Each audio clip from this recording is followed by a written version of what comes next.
a little while, you will not see me. And then after a little while, you will see me.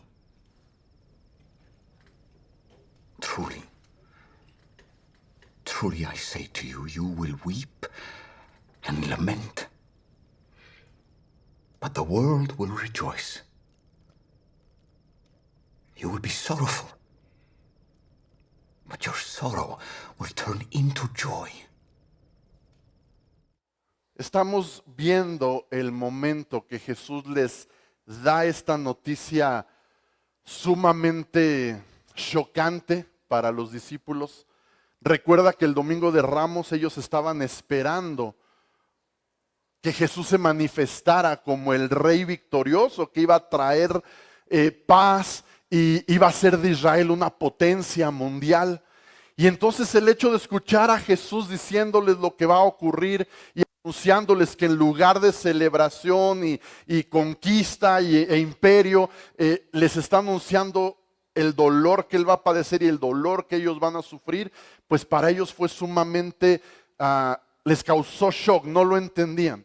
Y es que cuando Jesús habla del dolor convertido en gozo, porque ahí Jesús se los dijo, durante un tiempo van a llorar, pero después se van a alegrar. Cuando Jesús habla del dolor convertido en gozo, se refiere a la obra que Dios ha estado realizando desde el principio de los tiempos.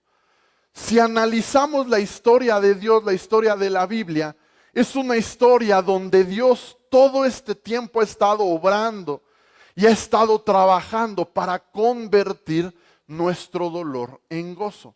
Detrás de cada historia, detrás de cada momento, de cada ley, de cada ordenanza, podemos ver el corazón de Dios obrando para convertir el dolor en gozo. Y cuando digo que ha sido la obra de Dios desde el principio, me refiero literalmente al mero principio. Cuando están Adán y Eva en el huerto, conocemos la historia, una historia llena de dolor, donde Adán y Eva desobedecen a Dios y es un momento de mucho sufrimiento y de mucho dolor que pone o establece el tono del resto de la historia de la humanidad. Así ese dolor y ese rompimiento y ese quebranto que vemos en Adán y Eva es lo que vamos a estar viendo como una constante durante toda la historia de la humanidad. Un dolor por todo lo que hemos hecho o un dolor por lo que nos han hecho. Pero aquí la buena noticia es que al final hay una promesa de que ese dolor se va a convertir en gozo. Y como te decía, lo vemos como una constante en la Biblia. Por ejemplo, la historia de Abraham y Sara, algunos la conocemos. Unos viejitos ya de alrededor de 100 años que no habían tenido hijos, eran incapaces de concebir. Y estarás de acuerdo conmigo que si para los 100 años no has tenido hijos, ya te rendiste, ¿cierto?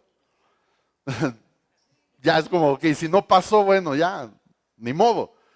Y llega la sorpresa, un embarazo milagro, y vemos cómo Dios convierte la tristeza de estos hombres y de este hombre y de esta mujer en gozo por la llegada de su hijo. Después tenemos la historia de Jacob.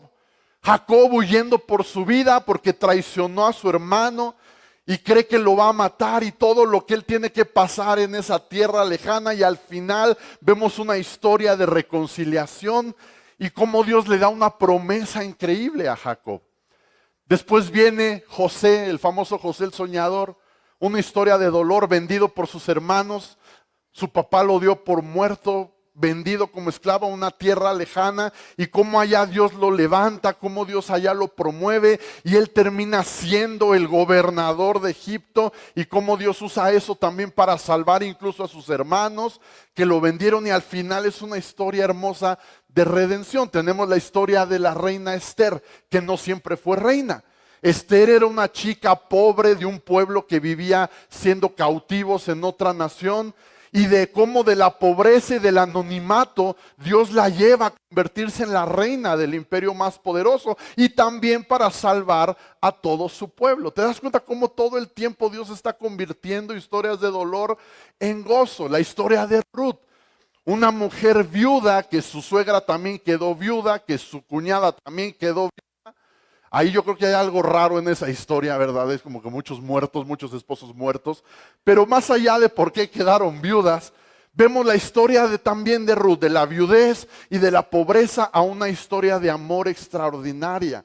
La historia del rey David. Yo les recomiendo, vean La Casa de David en plataformas. Es una serie hermosa que está rompiendo también récords junto con The Chosen. David era un desconocido, menospreciado por su propia familia, y cómo Dios torna eso, lo convierte en héroe, lo convierte en el rey más importante que ha tenido Israel, al grado de que incluso el Mesías es descendiente de David. Historias más grandes, la historia del diluvio. Una historia de pecado, de destrucción, de muerte de casi toda la humanidad. Y dices, ¿qué puede haber de bueno ahí? La historia termina con un reinicio. La historia termina con un arco iris y una promesa de Dios para todas las generaciones. La historia de Israel en Egipto. Esclavos durante 400 años, sufriendo abusos, esclavitud, y cómo Dios los libera y les promete un futuro lleno de esperanza. Y luego la era de los jueces. Y bueno, podríamos estar toda la mañana analizando las historias en la Biblia de cómo Dios ha estado trabajando desde el principio en convertir nuestro dolor en gozo. Y todo esto nos lleva de vuelta al aposento alto. Un jueves por la noche, cuando Jesús está con sus discípulos, teniendo esta última cena, y les dice estas palabras que leímos en el video, en Juan capítulo 16, versículo 20. Jesús les dice, les digo la verdad, ustedes llorarán y se lamentarán por lo que va a sucederme, pero el mundo se alegrará. Y ustedes se lamentarán, pero su dolor se convertirá pronto ¿en qué? En una alegría maravillosa. Jesús sabe lo que está a punto de suceder. Y mientras los discípulos luchan por escuchar lo que Él está diciendo y tratar de entender y al mismo tiempo creer, les atormenta la posibilidad de que su maestro, y más que su maestro, su amigo, esté a punto de morir. Y en la oscuridad de esa noche Jesús les dice estas palabras, y si podemos parafrasearlo un poco, sería como: están a punto de entrar en un gran dolor. Y no solo eso, sino que su dolor se va a hacer más profundo cuando vean que el mundo se alegra porque ustedes están sufriendo. ¿Alguna vez te ha pasado eso? Que alguien se alegre de que te está yendo mal. O sea, de por sí es malísima onda que te esté yendo mal y estar sufriendo, pero le añade bastante extra cuando sabes que alguien se está alegrando de lo que tú estás pasando, ¿cierto? Y esto es lo que Jesús les anuncia. El mundo se va a alegrar porque ustedes están sufriendo, y el hecho de que ellos estén alegres va a aumentar su dolor. Y después viene la promesa, pero muy pronto ese dolor se convertirá en alegría. Y después de esas palabras Jesús siguió adelante hacia su muerte, hacia ese viernes que celebramos hoy, pero en ese momento fue un momento de suma oscuridad, de suma preocupación y ansiedad. Y yo me pregunto, ¿cómo habrá sido para los discípulos durante todo ese sábado después de la crucifixión? Imagínate, después de ver el cuerpo de su maestro ser bajado de la cruz y sepultado, imagínate lo que fue ese sábado. Toda la noche de ese sábado, la madrugada del sábado, perdón, hasta la madrugada del domingo. Imagina la escena. Trata de ponerte en sus zapatos, el miedo, la confusión, la duda, la desesperanza que llenaba ese aposento alto. Yo me imagino que había silencio, pero dentro de ese silencio quizás podías escuchar el llanto ahogado de muchos de ellos, tratando de entender qué está pasando. Yo no sé si alguno de ellos recordó lo que Jesús les acababa de decir unas horas antes. Les aseguro que llorarán, se lamentarán.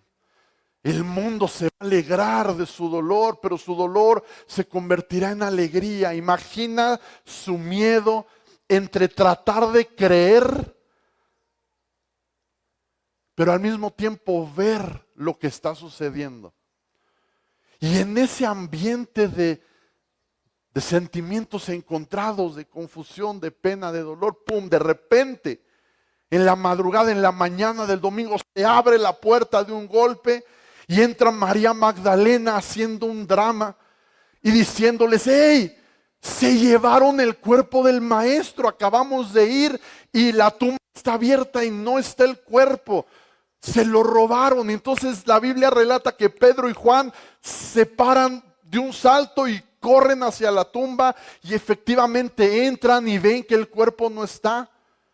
Imagínate la confusión que se suma a todo lo que están viviendo, de decir: ahora ni siquiera tenemos el cuerpo de nuestro maestro para tener un lugar donde ir y llorar, para siquiera saber que esto ya terminó. Ahora no tenemos ni siquiera el cuerpo. Y dice la Biblia que vuelven a su lugar, pero María se queda. María se queda ahí en ese lugar y Jesús se le aparece. Y ella no lo reconoce al principio hasta que Jesús la nombra y le dice María, y entonces ella lo reconoce y Jesús le dice: ve con mis discípulos y diles lo que acaba de suceder. Yo me imagino que para María fue sumamente difícil dejar a Jesús e irse a avisarles. Yo creo que Jesús: mándales un email, mándales un WhatsApp y avísales. Y yo me quiero quedar contigo, pero ella es obediente y va y les dice: he visto al Señor. Ahí lo leemos en Juan 20:19. Ese domingo al atardecer, los discípulos estaban reunidos con las puertas bien cerradas porque tenían miedo de los líderes judíos. De pronto, Jesús estaba de pie en medio de ellos y les dijo: la paz sea con ustedes. El momento de la resurrección, mis amigos, es un momento clave, es un momento culminante en esta obra de Dios de convertir el dolor en gozo. Es el momento cúspide de esta historia que la Biblia nos cuenta de nuestro hermoso Dios obrando en transformar nuestro dolor en alegría. Sin embargo, la cosa no terminó ahí. La muerte, sepultura y resurrección de Jesús no es el final de la historia donde todo ya se resuelve. ¿Y sabes por qué? Porque las implicaciones de una larga historia de pecado, las implicaciones de una larga historia de la humanidad de pecado, de muerte, de influencia del mal, son sumamente profundas. Han causado problemas realmente serios en el fondo de nosotros y requieren un proceso. Requieren todo un trabajo de aplicación de lo que sucedió hace 2000 años a la realidad de lo que estamos viviendo hoy cada día. ¿Estás conmigo? Una manera de decirlo es que la victoria se está forjando. Desde el día que Jesús resucitó hasta hoy, la victoria se ha venido preparando, se está cociendo y su alcance cada día se está extendiendo. Para que me entiendas lo que estoy tratando de explicar. En las guerras hay dos conceptos, que son el día D y el día B. Yo no sé si has oído hablar de esto, pero en la guerra hay dos momentos cruciales, el día D y el día B. El día D, el primero, el día D, es un día durante un periodo de guerra donde se lleva a cabo una acción muy importante que marca el inicio del fin de la guerra. ¿Se entiende? Es una invasión, una decisión, algo que sucede que marca el rumbo de lo que falta. Porque estaba leyendo que este año se cumplen, no recuerdo, creo que 80 años del día D de la Segunda Guerra Mundial. O sea, en la Segunda Guerra Mundial hubo un día D donde realmente no recuerdo qué pasó, no sé qué pasó, pero lo puedes investigar, busca en internet día D, Segunda Guerra Mundial, y hubo una invasión, hubo un avanzado, hubo un algo que marcó el inicio del final de la Segunda Guerra Mundial. ¿Estamos bien hasta ahí? Ese es el día D. El día B es el día que finalmente, después del día D, que define el futuro de la guerra, viene el día B, donde el enemigo finalmente se rinde y la victoria se concreta y se completa. ¿Estamos bien? Una cosa es el día D y otra cosa es ya el día B, el día de la victoria completa y total. La Pascua es una especie de día de, ¿estás conmigo? La Pascua es un día que marcó y definió el rumbo del universo. Cuando Jesucristo murió, fue sepultado y resucitó, mi amigo, eso cambió todo. Eso definió el rumbo de lo que sigue. Y aunque hayan pasado 2000 años y podamos decir, bueno, pues parece ser que el día B no llegó, créeme, estamos en vísperas de ver ese día llegar. Pero mientras tanto, ese evento ya definió el rumbo. Y el día B se extiende mucho más allá. Entonces, estamos viviendo días donde Dios está continuando la obra que inició el día D para poder llegar finalmente al día donde todo el poder, todo el dominio, todo el control sean de nuestro Señor Jesucristo. Y esto lo podemos ver muy claramente, aunque el día D, la muerte y resurrección de Jesús definió el futuro de la humanidad, la realidad es que hoy este mundo todavía tiene un dueño. ¿Quién es el dueño? ¿Quién es el que manda en este mundo todavía? Satanás, no te dé miedo decirlo, es una realidad. Basta asomarnos para allá afuera, basta ver las noticias del Escuadrón, los que son fans del Escuadrón, para ver que Satanás sigue en la práctica dominando y sigue peleando y sigue tratando de aferrarse a su dominio a pesar de que su futuro ya fue definido. Esto ya está hablado, esto ya está decidido, pero estamos en ese proceso. Lo más emocionante, iglesia, es que ahora tú y yo somos parte en esta guerra que ya está definida, pero su alcance cada día se está extendiendo. Por eso es importante que tú entiendas que el papel de la iglesia no nada más es venir y pasárnosla chido en nuestras reuniones, sino es trabajar junto con Jesús en hacer todas las cosas nuevas. Y por eso la decisión que ellos han tomado hoy es de suma importancia, porque son nuevos soldados que se suman a este ejército milenario que hemos ido empujando el reino de Dios a través de las generaciones. Y sabes, todo esto va a suceder cada día, y este mundo cada día tiene que ser mejor por causa del trabajo de la iglesia. Este mundo, nada de que se va a la coladera y cada día va a ser más malo y Satanás cada día va a tener más poder. No, Señor, porque el fin de esta guerra ya se definió hace 2000 años. Simplemente estamos en el proceso de llegar al día B, donde todas las cosas van a estar bajo los pies de nuestro Señor Jesucristo. Estamos en ese proceso. Otro ejemplo, quizás un poco más claro, porque algunos con lo del día D ya se perdieron, ¿verdad? Piensa en un nuevo día. ¿Cuándo empezó este domingo 20? ¿A qué hora empezó? A medianoche, ¿cierto? A medianoche todos nuestros relojes marcaron que ya era 20 de abril de 2025. Un nuevo día se marca a medianoche a pesar de que todavía hay oscuridad. ¿Estás conmigo? El día ya cambió, ya es 20, pero tú sales a la medianoche y todavía está oscuro. Pero conforme amanece, la luz se va extendiendo y la luz va llenando cada rincón. Y aunque el día ya comenzó, sus efectos todavía no se perciben del todo en la madrugada. ¿Estás conmigo? Seguimos en el amanecer de lo que Jesús ha hecho. Y aunque todavía no llegamos a la luz completa llenando este mundo, cada día la luz va llenando un poco más. Y cada día que pasa, este amanecer de la victoria en la cruz va en aumento hasta que se cumpla lo que dice el profeta Isaías, que toda la tierra será llena del conocimiento de la gloria de Dios como las aguas cubren el mar. Hasta ese día vamos a llegar. Entonces, esta es la obra de Dios desde el principio. Convertir nuestro dolor en gozo.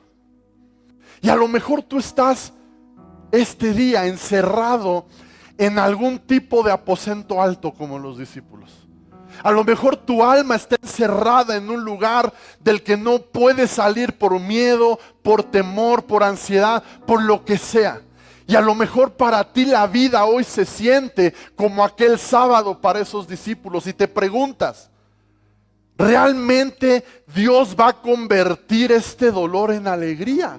Yo puedo decirte con seguridad lo que he dicho desde el principio de este mensaje, que ha sido comprobado por la historia de la humanidad, ha sido comprobado por cientos de historias de muchos de nosotros aquí presentes y millones alrededor del mundo que hemos comprobado que esto es lo que Dios hace, convertir nuestro dolor en alegría.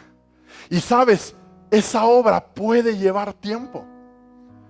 Esa obra puede tomarse su tiempo y a veces puede implicar alguna pérdida. A veces puede implicar el tener que llenarnos de paciencia. Y por supuesto siempre hay algo de misterio. Siempre va a haber cosas que no entendemos. Pero Dios siempre está obrando. Aunque no lo puedas ver, Él está obrando. Aunque todo alrededor parezca que se está cayendo a pedazos, que la esperanza murió. Como veíamos el video del viernes, el domingo se aproxima. El domingo ya viene, ese momento en que la luz del día llene todo por completo. Escúchame bien. Un día la obra que Dios ha comenzado se va a completar.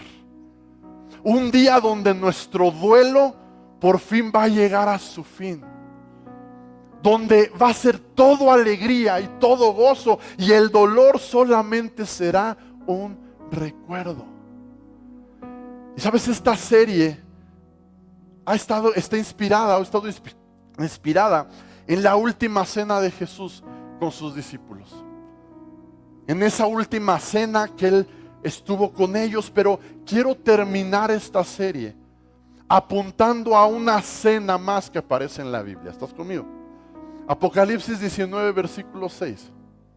Dice así: entonces volví a oír algo que parecía el grito de una inmensa multitud, o el rugido de enormes olas del mar, o el estruendo de un potente trueno, que decían: alabado sea el Señor, pues el Señor nuestro Dios, el Todopoderoso, reina. Este es el día B, mis amigos.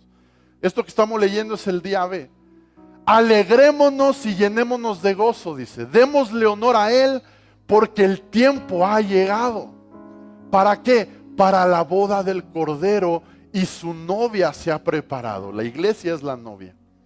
A ella se le ha concedido vestirse de lino blanco y puro, de la más alta calidad, pues el lino de la más alta calidad representa las buenas acciones del pueblo santo de Dios.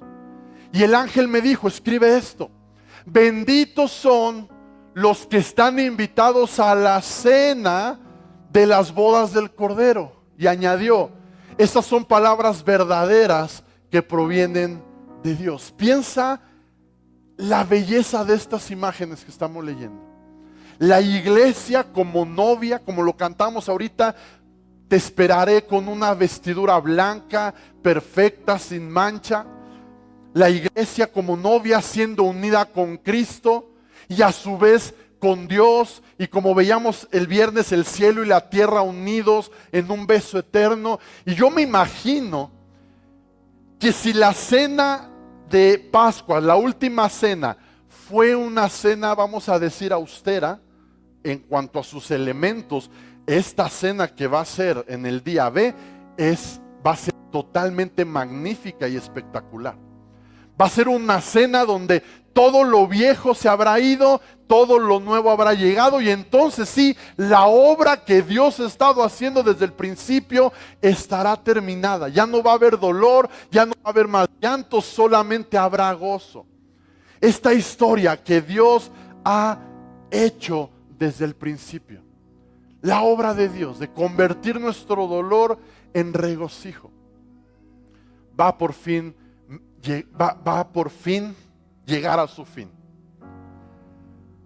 Así es que quiero terminar con esto, iglesia. Jesús, el resucitado, convierte nuestro profundo dolor en gozo indescriptible. Por eso es que hoy es un día de celebración. Por eso hoy es un día donde festejamos, donde proclamamos la realidad de lo que Él ha hecho. Y sí, aunque todavía estamos quizás en un periodo de oscuridad, podemos ver cómo gradualmente la luz va iluminando.